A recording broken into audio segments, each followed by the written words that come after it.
Chères Maubeugeoises, chers Maubeugeois, 2022 fut une année difficile pour nombre d'entre vous.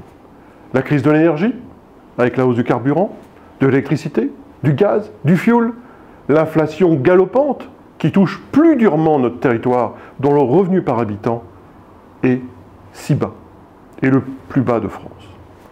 Dans ce contexte difficile, les dirigeants de l'agglomération, Arnaud Decany, Benjamin Sainte-Huile et Bernard Baudou, ont pénalisé en 2022 l'ensemble des habitants avec leur taxe d'enlèvement des ordures ménagères, la fameuse TOM, à hauteur de 50 à 500 € par foyer.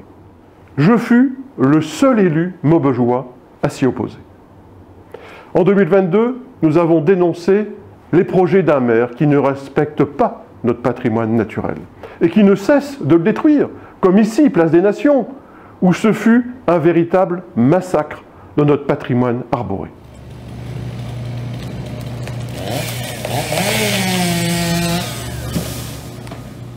Alors que les travaux dans la ville, réalisés tous en même temps, ont un impact très lourd sur les riverains et les commerces, nous avons fait de nombreuses propositions pour éviter la disparition de bien trop nombreuses places de parking.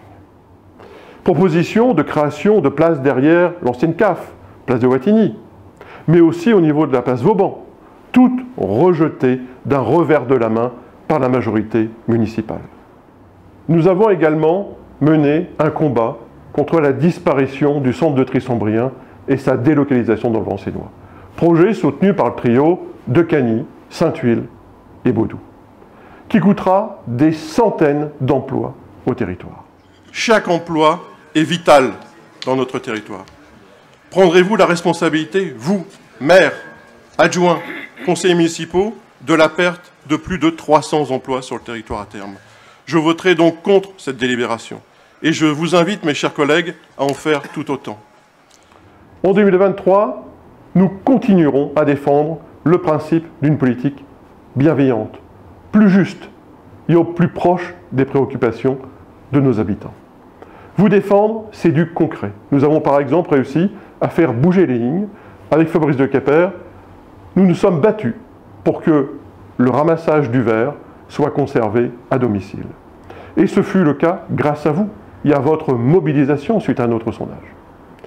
N'hésitez pas, en 2023, à nous faire part de vos préoccupations. Vous pourrez compter sur nous pour veiller à ce que nos quartiers ne soient pas délaissés au profit du centre-ville. Je vous souhaite à toutes et tous une excellente année 2023. Prenez soin de vous et de vos proches. Bonne année.